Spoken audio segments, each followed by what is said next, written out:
Hey dancers, welcome back to season 3 of Broche Banter. I am Julie, your host. Today we have such a fun conversation with Chelsea of Dianne Dancewear. She makes the most beautiful skirts for adult ballet dancers. We actually talk about her experience starting ballet as an adult, her deep love of Pointe, and also how important it is to feel good when you look in the mirror in your ballet classes. We talk about dancewear, we talk about skirts, we talk about leotards, we talk about being self-conscious. We talk about all things along those lines, including how I pick my leotards based on what's going to hide sweat in my body and how Chelsea finds that to be a badge of honor to have a nice sweaty leotard after class. So we get into all the nitty-gritty. I know you're going to have lots of little nuggets that you can relate to in this conversation. As promised last week, I do have a very exciting announcement for you. Broche magazine issue number 2 is going on sale on September 16th. Next week, I'm going to have our cover model, Jessica Maddox, on the podcast to talk about her story and to share even deeper behind the cover story of Broche magazine issue number 2. The theme of this issue is all about stepping into the spotlight. So it's all about performing as an adult, what it means to people who've gotten on stage and as an adult, a really honest Q&A about stage fright and all kinds of positive affirmations and things to get you excited about stepping onto the stage as an adult ballet dancer. Without further ado, dancers, let's get into this conversation with Chelsea. Enjoy. Welcome, Chelsea. I'm so excited to have you on Broche Banter today. Thanks so much for being here. Thank you so much for having me. I'm so excited. We're talking dancewear today. We're talking leotards and skirts and everything in between, all of the details that we've both experienced, that we've heard from people. Chelsea, you run a dancewear brand. You create these beautiful skirts on your Etsy shop at Dianne Dancewear. And so you've got a lot of perspective on dancers and what they want to buy and what they want to wear and what makes them feel good. So we're going to get into like all the nitty gritty of sweat and sleeves and body type and all the good stuff. So let's have some fun. So excited. Okay, so you do ballet too. You're on point. You do ballet. You've done some shows. You started as an adult. I did. Awesome. So tell Yeah. us a little about how you started ballet and then why you decided to start Dianne Dancewear. Well, it's kind of a longish story, but I'll condense it. So I was taking a book editing course and we had to read young adult fiction. And oddly enough, the book I picked was Tiny Pretty Things, which is a ballet book. They turned it into a Netflix series, which is a lot different from the book, but that was the book I chose. And so I read this book and I kind of was so intrigued by ballet and everything about it. So I started to like Google ballet and look it up. And I was like, okay, adults can do this too. And then it took I read that book, I think in August. And it took me till I think like December to finally decide to like try to do a YouTube class. Yeah. And I knew nothing. And so funnily enough, like years later, my dancewear story kind of starts almost then, because what do you do when you start something new? You go and buy the outfit, or at least that's what I do. Yeah, you got to wear something to class. You can't just rock up in jeans. Right. So I was like, I need the outfit. So I was like too kind of, I guess, embarrassed to say anything to anybody. So I ordered everything like on Amazon because it could be discreetly sent to my home. There would be like no judgment from like a sales clerk or like anybody, because I was scared. So like my stuff arrived, my little like first leotard and skirt and tights, and the shoes were like 2 sizes too big because I had no idea. You know how they say like size down in shoes? Yeah. And I was like, my feet are really big though. Like that's not a thing. And they were humongous. Epic fail. Anyway, so again, like I started like doing little classes online, like in the privacy of like my own kitchen. And then it finally took a few more months to finally go to my first class. Yeah. And it was just like this local little place in the rural town, right close to where I live. And the best thing about that place, I have to say, was that they didn't have mirrors. So there was none of that like going in and being faced with a wall of mirrors. A wall of yourself, right? A wall of yourself looking like doing something that you've never done before, looking like rather clumsy, because we all do when we first start. Yes. Yeah, right. So I think that was probably rough. a blessing. Yes. So anyway, like fast forward like a while, I started to dance more. I started to go to a different studio. I went to a studio with mirrors. And then there was like all types of different people wearing all kinds of different clothes. And like I've been wearing like yoga pants and a top over over my leotard because Oh, I was you were like wearing a leotard, but you were too nervous to take the out. underneath, Oh, okay. You're like, underneath just in everything. case I feel like I want to take everything off and wear the leotard, I'll be ready. Yes, I was like, but like I think I went and got like this nice block sweater, so at least I like was still wearing some dance wear, but Right. that was sort of like what I was doing, and Yeah. it was just kind of like it took. I wore, I think, like my yoga pants and my shirt or whatever for probably like years before I Yeah. finally was like, I'm going to wear a ballet skirt. And the reason was I couldn't find anything that actually fit Hmm. and that I liked and that I didn't feel like almost naked. Yeah. So that was kind of an interesting little Hmm. side point to the whole thing. Yeah, Yeah. so I started But they to were date. short. Like they were short, they were sheer, they were like what were you finding? Or like they just didn't have enough coverage, not long enough. Like what were you finding? So when I first like was finally brave enough to go to the dance stores in my area, there were like two, but I went and they were sheer and short and just small. And I was like horrified. Like Yeah. I'm not like even a beach person. So like it was like quite bathing suit dish, you know what I mean? So it was just like not a lot of clothes. I wasn't super comfortable. Yeah. And like being comfortable like in your own like body enough to wear that. Um Much less so while doing ballet, which is very hard and kind of embarrassing by itself. yes, and like finally when I went to see myself in the mirror and thought that's what I looked like, I think I was like in shock and like couldn't Yeah. do things because I was just like watching myself. So that was like a bit of a problem. But I went to this dance store and they simply didn't have like the waist size to fit my body. I see. And so like that was like instantly super discouraging for me because in my head, to me, I needed to wear the outfit to do the activity. Hmm. And I couldn't. Like they were too small. They were for kids Yeah. or smaller humans. So that was like really kind of like shake. It was like, okay, I can't wear that. So continuing on with the yoga pants and that was fine. Like I did it. Um, and then I actually had signed up for the Catherine Morgan hall that she used to have where quarterly subscription boxes came. Yes, I remember that. Yeah, the KM Hall. Yeah. Yes. So in one of those halls came like the first skirt that fit me. Oh, And it was like, I think it was like a navy like SAB skirt. And granted, it was like short. It like fit around my waist. yeah. And that was the first skirt I ever like wore to the dance class, like out of like the privacy of my own home doing bar. And it was like a big day. And so from there, like I found more skirts that kind of fit my body, but some of them just still wouldn't fit. Hmm. So anyway, kind of during all this time, like I continued dancing and performing and, wearing like my yoga pants or sometimes a skirt that fit and just kind of it kept going Hmm. until ultimately I started making my own skirts. Did you already know how to sew? So I could like kind of sew a little bit, Yeah. but like not well. So my mom helps me with the sewing machine, the waistbands on all of my skirts, my mom sews on. Oh, really? Oh, thanks, Um, your mom. Yeah, she does a great job. so so that is like mom's contribution to the business, as well as like telling me like which colors look nice and That's she sweet. helped shop for fabric. But she said to me that when I said to her, like, Mom, do you think we could make skirts? She was like, you need to get a serger sewing machine. She's Hmm. like, you can't do what you want with this stuff on a sewing machine. And like you kind of can. People can get like special rolled hem feet. And I've seen people do it since then, but she's like, no, Chelsea, like you need a serger. This is what we're doing.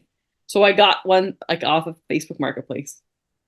And I didn't know how to use it. Her friend had to come teach me how to use it.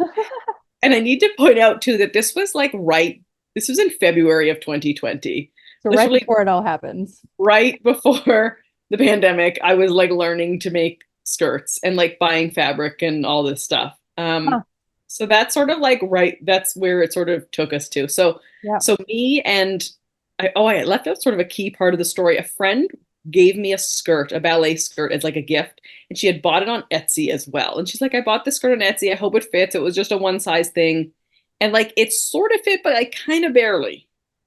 And so I was like looking at it and I was like, I don't see why I couldn't make this. So that's where the idea sort of was launched. But again, Yeah. I apparently take time to do things. It took months from like that gift to be like, do you think we can do this? So yeah, that sort of takes you right to, do you think we can do this? Yeah. and then off we went. I honestly didn't realize that the brand was that young. I mean, to me, I feel like I can't remember when I first heard of you and of your skirts. So to me, I feel like you've been around forever. So it's kind of funny that it's only actually quite recent. Like as far as your full ballet journey goes, it's like the second half. Yeah, yeah. It literally was. So I think I started like dancing in 2017, and then the skirts were 2020. Yeah, yeah. Wow, I've talked to a lot of people about why they started ballet, and reading it in a book, I think you're the first. You're the first. I've never said, why did you start ballet? And then what did you say? I was taking a book editing course, and I'm like, wait, what? So Yeah. we'll find out after we publish this episode if anybody else started from reading a book, because you're the first one who I personally talked to who had said, so I was taking a course on book editing and so it unfolded. It is a weird one. It's like, but that's literally what drew me to it. And I was like, that's so funny. But it makes sense, because if you read about it and you really start to learn about it and appreciate it in a different way, you could become quite curious about how it all works. it was fascinating. And but what's sort of funny too is like mom took me to the ballet when I was a little kid to see Nutcracker. Yeah. And it's like so many people don't come at me, but I was bored. Yeah. Like I was a little kid. I was 4 probably. And like, why aren't they talking? Yep. Like it was so not the time for me to do that. Now we can go to the ballet and I love it. So that was sort of kind of funny. Okay, so once you started wearing actual skirts to class, right? So you like start wearing actual skirts. Were you wearing a leotard at that point too, or you were doing skirts and a top and shorts? Were you doing the whole thing, leotard, tight skirt, the whole thing? Yes, I went for it. I took the plunge. You took the plunge. Did you do sleeve, no sleeve? How did you do the top half? So on my body, you'll probably never see me in a sleeveless leotard. Like I might own 2 or something. Like I like sleeves. I like a cap sleeve or a whole sleeve or a 3/4 sleeve. Elevate does a fabulous 3/4 sleeve that I tend to always get. And so that's just like what I personally like, for my body, my shape, what I like to wear, is like a sleeve. So yeah, they were cap sleeve leotards. I'm pretty darn sure. And one of the first ones that like I finally wore to class was like this fancy Ainsley wear one that I had found, and it was on sale, and it was like so beautiful. I still have it, of course. And anyway, that was like the unveiling leotard. That was the leotard I wore with the skirt to the class for the first time. Now, okay, so one thing I hear a lot from people is that they worry about wearing the leotard and tights to class because they feel like they're going to have to, like people are going to be looking at them, or that they're going to have to like know what they're doing, or that people will expect them to be a better dancer because they're wearing the leotard and tights. Did you have any of those like insecurities as you started wearing the leotard and tights, or how was that first experience, like walking in being like, here I am in my outfit? Like, what was that first? Do you remember? It's been a while now. How was that? So I think like because I had always worn like leggings, but so had other people. So like that was all fine. Some people dabbled in like skirts, and I'd always loved them. And so like the group I was in was like a really kind of casual adult ballet class. So it was fine. But the day that I finally showed up, everybody was like, oh my God, you're in a skirt. And for whatever reason, I was finally just comfortable to do it. And it was like, yes, I am. And I actually think somebody took pictures that day that are somewhere in social media. And so like I know exactly the first day that I finally did go to class. But everything like up until that point, me in ballet class, was me in leggings, if there is a picture of it. Anyway, and I didn't take pictures either because I was like kind of like not a lot of adults did it. It was like this, I was super self-conscious of it to start. Like that was I was very private about it, and not many people knew. Like it was like my little secret. When you did start to tell people, I mean, at this point, I assume a few more people know. At least your mom knows she's helping to make the skirts. I assume a few more people know now. Did you get any like flack from anybody? Did you get any funny looks? What was that like when you finally did? Because you were kind of nervous about it. So nobody knew actually until I went and did this recital with my group, and mom invited, actually My mom invited my godmother, whose name is Diane. So my name is Chelsea Diane, hence Dianne Dancewear. Aha, okay. So my first recital, my mom was coming, of course, and she invited Diane. So they were there, and Diane didn't know I danced. She's like, I had no idea what was going on. Like your mom just said, we're going to Chelsea's dance recital. She was like, what? So that was it. And so mostly people found out because I put like group class pictures on Facebook and was like, Yeah. I was in a dance recital with all these ladies. And so that made it like, I think like because it was like, I'm not alone, like look at these 10 other women doing this, that made it easier for me to tell people. It wasn't just like this thing I wanted to do. It was, here's me with other people all doing this. We're all in the same green costume. It was a bad costume, but it was just, it wasn't a good color on any of us. But anyway, there we all were. And like, it was perfect how it all kind of finally came out. Yeah, good. Those are some big, those are some really big moments. Like when you tell people that you're doing it, that's a really big moment. And when you first wear, like to me, when I see somebody come into my class who for the first time is wearing dance wear or, is wearing a ballet outfit, to me, it's like a big moment for them in their ballet journey. It's a big milestone. I find it to be actually a big milestone. Well, it may seem inconsequential like yoga pants or a leotard. To me, I actually view it as like a really big developmental part of someone's dance journey. And not that everyone has to wear ballet clothes or whatever, but like when someone does step into that, into those clothes, and when somebody does wear a color that's maybe a little bit brighter, or they do wear a bold print, or they do wear something that's going to cause them to stand out, I find that to be a big milestone in their personal development and in their ballet journey, that they're like, I'm here and I'm doing this and I've invested in myself and I'm standing out and I'm like, I deserve to be here and take up this space. Like to me, maybe I read too much into it, but that's really what it says to me when someone for the first time walks in their ballet outfit, especially if it's taken them some time to warm up to the idea. Absolutely. As like a person who had a similar sort of thing, like it took years before I finally was like, I'm going to wear this. Like I think it was great. It is a huge deal. It absolutely is significant. It is like a stepping out of your comfort zone thing. Yeah, it totally is. And like Yeah. you said, you might have to go to a dance workshop. And I know the dance workshops are businesses just like mine and yours doing their best to make ends meet, but sometimes you don't have a good experience when you go there looking for outfits for as an adult. I've heard so many stories of somebody walking into a dance store and they're like, maybe the dance workshop owner is well-meaning, but it's like, oh, are you here for your kid? Are you here for, whatever? And it makes them feel immediately self-conscious, or that there isn't anything for an adult there. And they feel like, oh, well, I guess adults don't do this in this town, or like whatever it is. Almost just like not being able to find clothes that fit you out in public, like almost makes you feel less like you belong in the world. So it's like a big step to be like, I belong here and I'm going to wear the outfit. Like to me, that's like a big step that you belong in the world. Well, that was it with the skirts. And so like not being able to get a skirt or ordering one and it didn't fit, like that was what was like hard for me. Yeah. And then I had ordered a skirt. So we were in class and this girl had come in and she was wearing the most beautiful white rehearsal skirt. And she came in wearing it. And I was like, oh my God, I love it. Like I wanted one.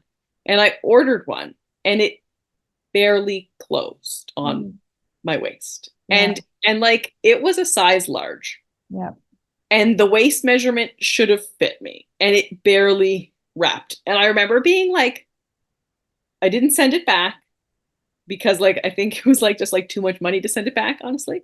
But it was like, I'm going to make one that fits me. Yeah. And like there was stuff like that was just like really like sort of impactful, and like it's like that it wasn't fair. And like to me, like I wanted to wear the white skirt. Yeah. And I ordered one, it didn't work. So I was like, no. So that sort of became my mission to be like, I don't want this to happen. I want people to be able to buy a skirt and it fit them. Yeah. And like so that's like the whole idea kind of started from a lot of those, and like me seeing these beautiful skirts and these people and then them not being able to, me not being able to wear it and wanting to. And it was like that nobody should feel that way. Yeah. And I mean, you did it. Yeah, Like I did. I mean, you did Eventually. it. You did it. Yeah. You've made them now almost 4 years later, you've made them where, people are all over my classes wearing your skirts and they feel like they have a place to go to find a skirt that fits them. It's like, it's no longer because of, the work that you did, it's no longer that way anymore. It's like, it's done. And Nobody else has to feel like that. it's not just like me either. There's tons. Etsy is like this huge, like there's a huge platform for all these people making skirts. So I think it's amazing because I make the type of skirt which like came from like me looking at all these skirts that didn't fit me or didn't fit me the way I wanted and making a pattern that I wanted to wear. But there's people with other patterns that look equally as beautiful on Etsy. And like, I obviously can't make a skirt for everyone in the world. So it's perfect that there's all these other shops that exist and that can cater to different kinds. And of course, like they have other fabrics too. And like, so there's a lot of like places where people can now get these skirts. It's a lot more accessible. It's a lot more out there for everybody. And I'm just like so glad that like it took years, but here it is. Here it is. And everybody's social media helps so much. And getting it out there was like so great. And I think there's so much to be said for finding the skirt that works for your body type, right? Like finding the skirt that makes you feel good and that makes you feel comfortable in class and that makes you feel like you are beautiful and makes you feel graceful and makes you feel like it's expressing yourself, like whether that's a pattern or a solid, or if you like the shorter skirts, or if you like a flare in your skirt, or if you like knee length or high-low in the, high in the front, low in the back, or like if you like an elastic waist or you like a wrap tie, like everybody's hips and waist and shoulders fit a different type of skirt, right? It all is different on each of us. And depending on what leotard you have to balance it out with the skirt. So it's like, even if you get your first skirt and it doesn't flatter you, like now that, like you were saying, Chelsea, there's so many options and so many different cuts and patterns for adult women that can flatter your hips and that can flatter your shoulders and narrow your waist and all of the things and just give you the look you're going for in your ballet class. There absolutely is. And like, the elastic waistbands, like I personally don't make them. There's other places where I buy them because they're beautiful. I wanted one. You know what I mean? Like just because I don't have the monopoly on skirts. So like, you know what? Like get skirts. Like I personally, I wear other brands too. I'm not like offended. Absolutely. They're beautiful. And like, the elastics or the wraps or the it depends. And like when I started, I only wore elastic waists because the wraps didn't fit again. And that was like frustrating. So it was like, no, we need to modify this. We need to make this better and this and that. And so it sort of just came from, I always wanted patterns because at first the only skirts I could find to fit were solid colors. So I wanted patterns, and I was like completely obsessed with getting like patterned fabric. And then it was like, well, I want solids now. It was like, what's going on? Anyway, so like at first it was just like short pattern skirts. And then it was like, no, I want to make like the rehearsal skirts in the solid color or what have you. Anyway, so that was kind of funny how that sort of evolved for like the dancewear thing and myself and what I wanted to wear and things like that. So when we're in class, I think the ballet outfit has so much. There's like I don't even know how to say. There's like just this sort of like myth, or like I don't know if it's a myth as much as a meme of like a new skirt makes you a better dancer, or like a new leotard makes you a better dancer. Now, honestly, I think there is some truth to that. What about you? What about you? Oh, I love it. So I love it. I feel like I want to feel like great. So I love buying new things all the time. I have so many leotards. And so then it's like, oh, well, that leotard will look fabulous with this. And so then you're wearing like this beautiful combo and I think you just feel great. Yeah. And like to do a pirouette or a twirl or like a soutenu, even something that you just like have that moment where it's like, I guess the ballerina moment. In it. And you just feel right. And, and to like, I don't know, like this is one of those like moments where you're the same age around as me, where Mean Girls, like where it's like I saw Katie Heron wearing army pants and flip flops, so I bought army pants and flip flops. So when you see professionals wearing a certain outfit, you kind of want to look like that. Yeah, you want to be in the style. Yeah, so that's always kind of like looking and drawing some inspiration from the professionals and like what they wore and what they didn't or whatever. Yeah, I think it's natural. I think it's natural to want to be like part of the group, part of the club, or like even just like in taking inspiration from what's on the runway in Fashion Week, right? It's like the same idea. You just take inspiration from what's on the Met stage, right? You Yes. kind of can just take inspiration from it. Okay, so so it's funny. I know we have a different opinion on this. Feeling beautiful in class. I hate sweat showing on my leotards. It makes me feel so self-conscious. And so I very much shy away from like light, solid color leotards that show sweat or that show that like stomach ring like of sweat. Yes. I don't like it. What is your what is So your hot take? I honestly, like, I'm proud of it. I'm like, I sweat this much and I work this hard and look at me. And I think it's so great. And it's like, I'm sorry if that's gross. But like, I guess like I'm proud of it because like it's a workout to me. Like ballet's not easy. So it's like proving that, I guess, that I like. I did a rehearsal once with a friend of mine and we were both really sweaty and yeah, the stomach sweat, right? And Yeah. we took a picture and she's like, no, it's gross. And I was like, no, I love it. And it was just like, again, like I was proud of it. I was like, I earned this sweaty selfie because Mm. I danced so hard in class. Like Right, right. It's almost that's my sweat thing. So I'm like, you're I think you mentioned to me, well, the sweat show is really bad. I'm like, great. yes, because you were asking about one of the leotards that I wear, and I said I like it, except it gets very sweaty, and you're like, perfect. Awesome, even better. It's Like so funny. so It's so funny. I don't know, it's like validating or something to me, and it's fine. But I absolutely know what you mean. Like I get that stomach sweat like badly, and Yeah. I'm usually like kind of proud of myself. Or the sleeve sweat. Oh my gosh, if I wear a solid color cap sleeve, it's just like a massacre. It's like I cannot. I guess like I find this for me, it's like the stomach sweat is worse. Yeah. But it can absolutely the sleeves too. But which and I still love sleeves. But yeah, I guess I just like am so pumped for the workout that it just doesn't. I just don't see it as a negative. Okay, so I want to go back. I want to go back to your comment offhand about mirrors because this is a Yes. huge deal. Like this is a huge deal for people. Like I think that in ballet, we're so used to seeing ourselves in a full-length mirror that we forget that it's actually really weird to watch yourself do stuff in a full-length mirror. Like it's Oh really yeah. weird, like very strange. And so I remember when I set up my Denver studios for the first time, I was so proud of the big, beautiful mirrors that I had found and I loved It I cost a fortune. yeah, they Like cost a fortune. Like I had to even take the side off of the building to get the mirror in because it was oh too my big God. to fit through the door. So I had to hire contractors to take side off the building, put the mirror in, and then install the wall back onto the building. Okay, so I had to like cut a hole in the building to get my mirror in. So I'm here over the moon with these mirrors that I had installed into the place. And the first thing that the dancers do is ask if we can cover it. And my mind was blown because I mean, I was just so used to ballet, right? And then but that moment honestly changed my whole perspective on the mirror because for so many people, ballet is a little bit, I don't know if embarrassing is the word, but like you're doing something that's really difficult and you're not going to look like the pros when you start.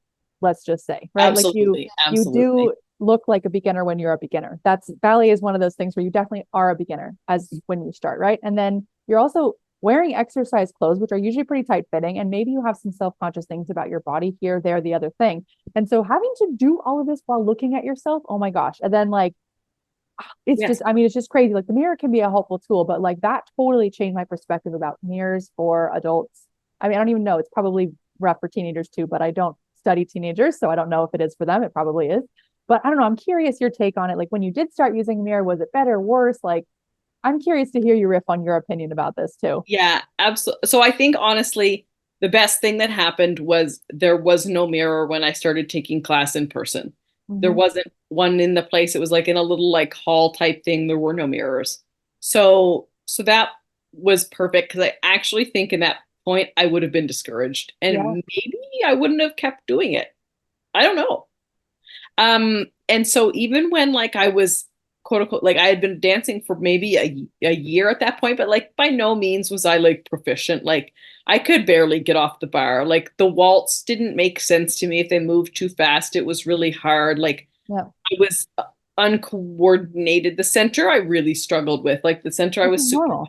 Completely normal. Everybody struggles with the center. It's so hard. so to watch myself finally like flailing in front of the mirror was awful. And Yeah. and like I got like almost like a little bit like what's it called? Like stage fright. Stage fright. That was it. And like you just stopped. Like I could not dance in front of that mirror. Yeah.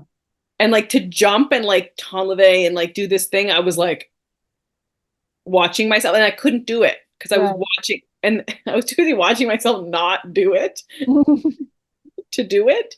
And so that was really hard. So I think finally when they were starting, they did at the studio, they would cover the mirrors for exams and things like that. And then for the recital, they'd cover the mirrors so you couldn't rely on them. Yep. And that helped. Honestly, covering those mirrors was super helpful. But then eventually over time I got used to them enough I was comfortable enough. Like I got better, I guess. And then it was fine. And then when I did make my own little home studio, we put mirrors in because by that point they were there. Yeah. And they are good for self-correction. They do have a purpose and a tool, but when I was first learning, like everything needed to be slowed down. I was so reliant on like YouTube and everything to slow it down to really watch everything they were doing so I could super hyper analyze everything. Yeah. So someone dancing in front of me almost didn't even help. Like I needed to slow, like not even like a human pace slow. So again, like watching myself in the mirror do it didn't help, but then it was opposite for me. And like I have hard enough time with left and right to try to figure that out. So the mirrors like I were a struggle in the beginning for sure.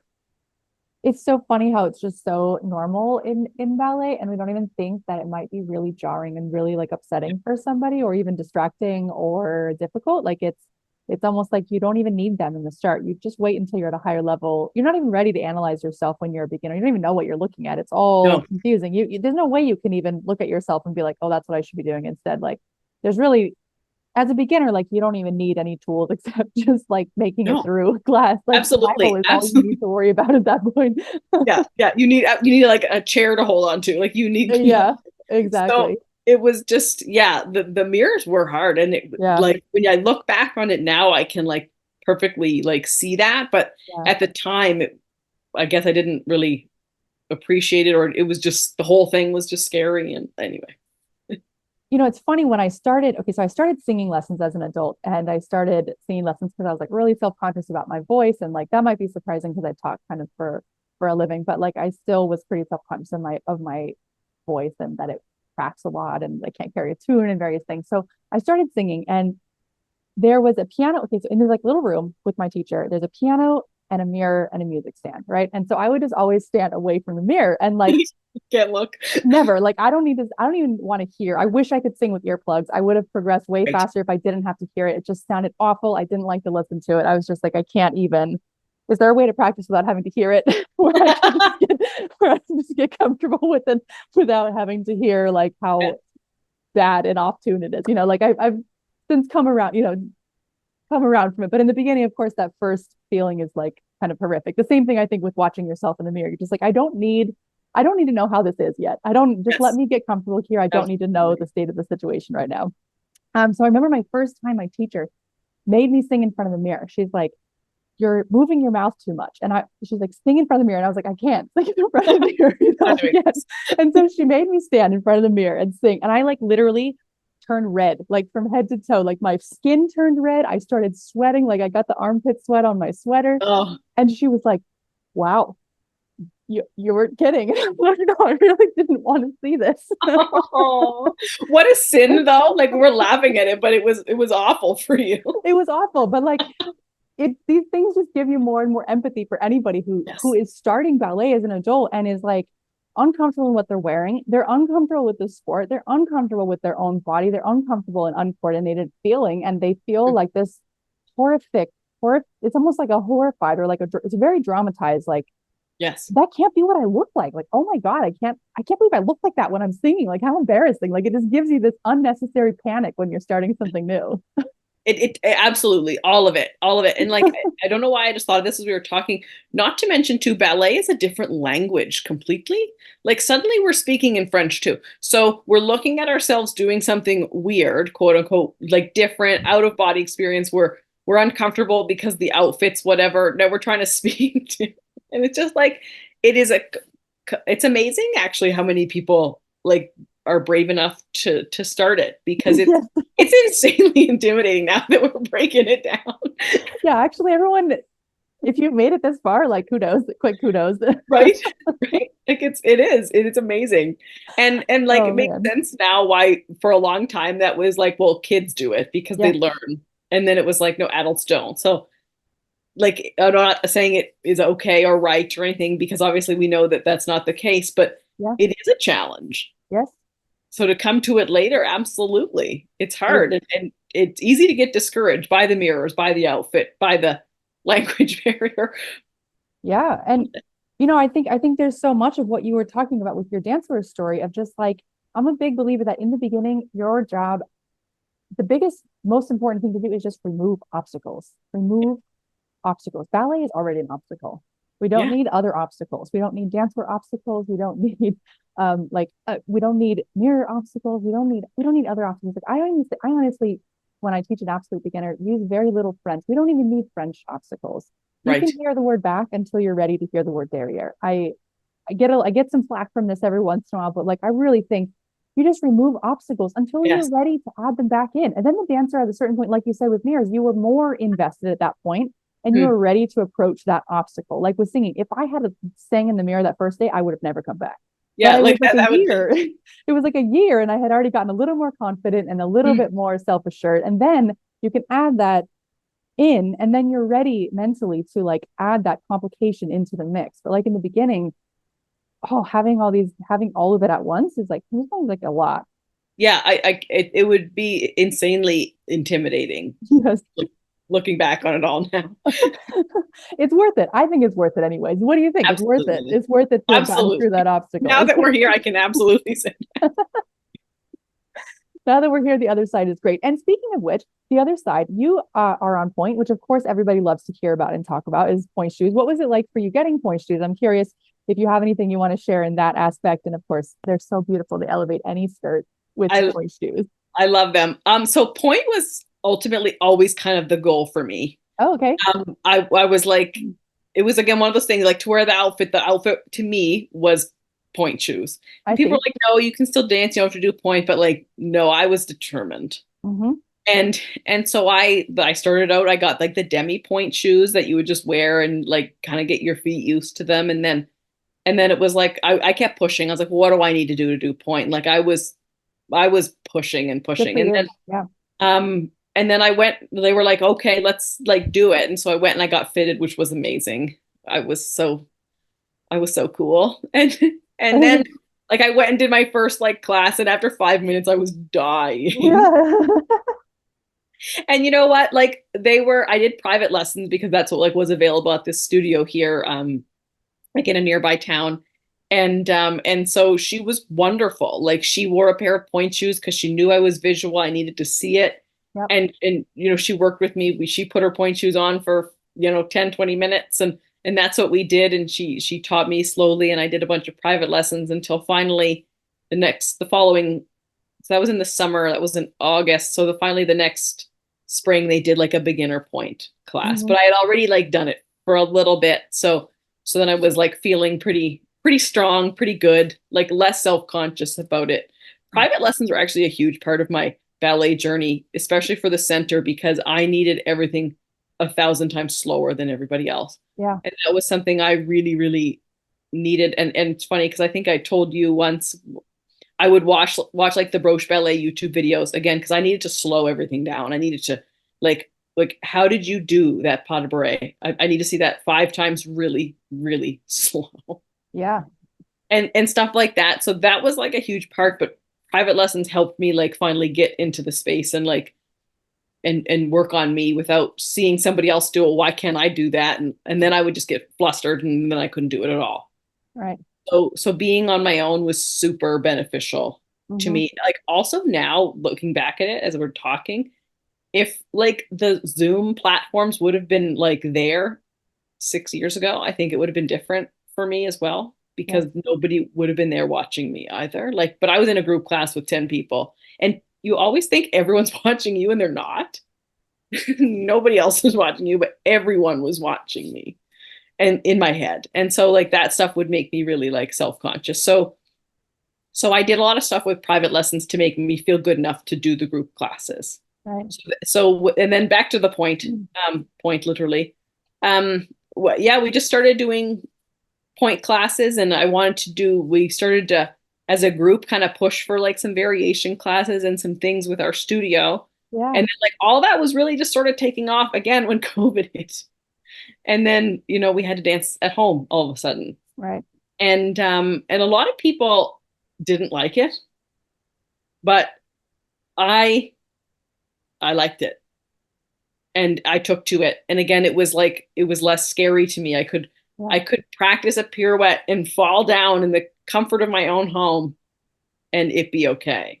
Yeah.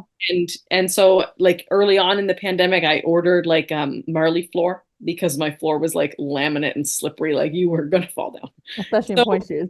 Yeah. So I ordered like the Harlequin Marley mat, and I had that. And so I was like set really, which was so great to be in the position to do that.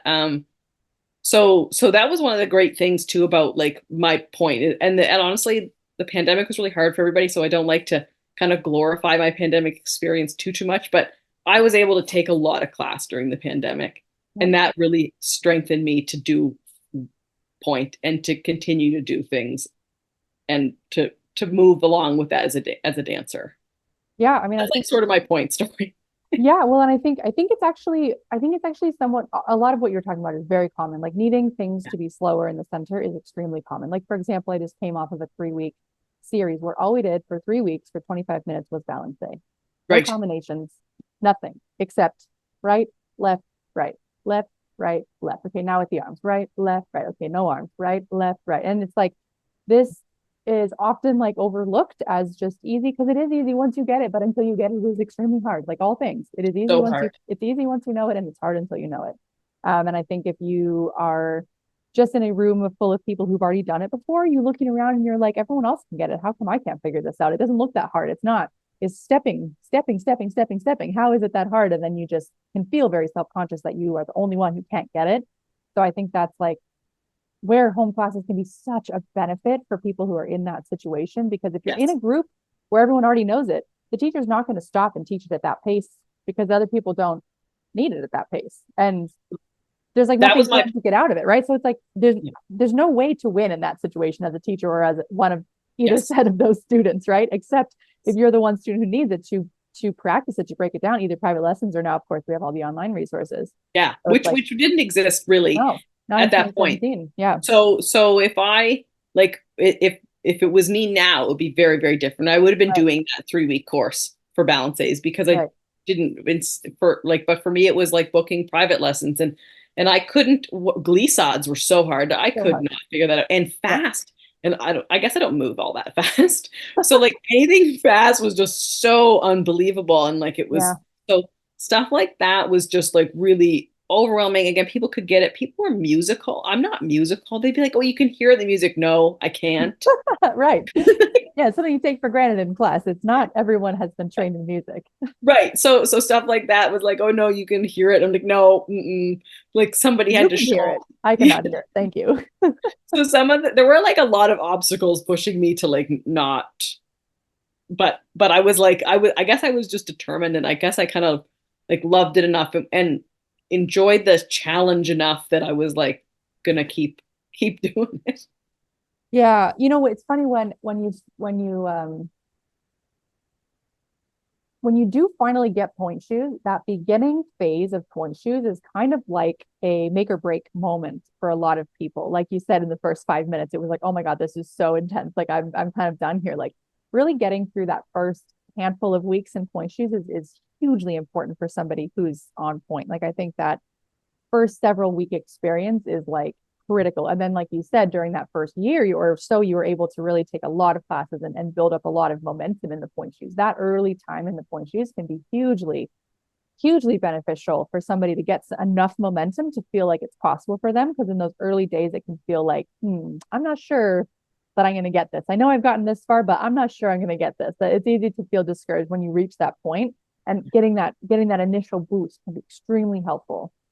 Yeah, it was for me. It was great, and that's sort of like how that kind of progressed, and the strength and everything to feel like safe. And I think that we've talked about it before, like as adults we get scared a little bit, like and your awareness of I could get hurt, Yeah.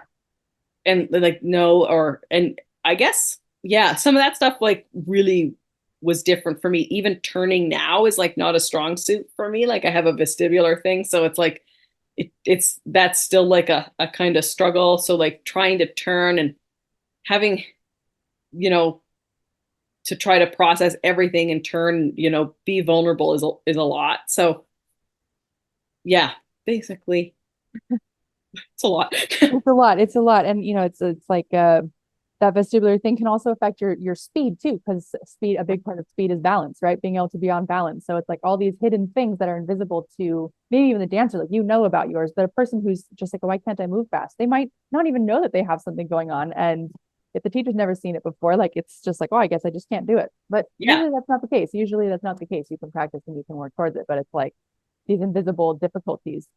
You got to, work through it, figure out what the issue is, and get the support you need. And I can absolutely see, like, given like all that stuff, like I was so determined, but like I've seen like so many people I started dancing with like stop, like they hit a roadblock and like, I don't want to do this, and changed it. And for like me personally, mine was okay, this isn't working. I need to pivot. We need to find something else. Like, and so I guess even with like, even the dance where it's like, nobody's making this skirt, I'm going to do it. Like, so it wasn't like well, it's just not going to happen for me. It was like, we need to find another way. So look in a new direction here. yeah. So I guess that's sort of like how I was looking at it. Like, no, like I might not be getting the answer from that, but I'm going to find it somewhere else. Yeah. Oh, this is such a fun conversation. Do you have any parting words for us, Chelsea, about ballet, about dancewear, about how to pivot in life? I'd love to hear. And do whatever makes you feel comfortable. Like wear whatever you want, even though that's not like maybe what what's super trendy for people. Like everybody else doesn't wear sleeves. I'm always in a sleeve. Like wear what you feel comfortable, makes you feel like beautiful, or just like a dancer. And you just really can't go wrong with like, a nice outfit that like complements your color palette that you can wear, and like wear whatever color you want, like just whatever literally you want to do. I'm so inspired by people that just can pick something out and like wear it, and they're happy in it, and they love it. And I think that ballet and all these things, like we're doing it because we love it. So wear what you love when you're doing it. Absolutely. And you're allowed to feel beautiful even from the beginning. Even from the beginning, when you're struggling, you're allowed to at least have something that you love while you're doing it, and be able to wear something beautiful, and help you enjoy those early difficult moments with something beautiful on your body. Or if that's your goal that you're working toward, like if your goal is going to be the skirt or the leotard or the pointe shoes or whatever, like just remember that that's like why you're doing it, and work to your goal, and you'll get there. I love it. We're going to beautify all the dancers. Yes, absolutely. Love it. Thanks so much, Chelsea. What a fun conversation. Thanks so much for being here. All right, dancers, that was the conversation with Chelsea from Dianne Dancewear. I hope you had a really great time listening into our chat. We had so much fun getting to chat. If you like, take a look at our Etsy shop over at Dianne Dancewear, and I know you're going to find something that you absolutely love for your next ballet class. We had a discount code for you in the description. All right, dancers, until next week, I hope you have a really great week, and I always wish you very happy dancing.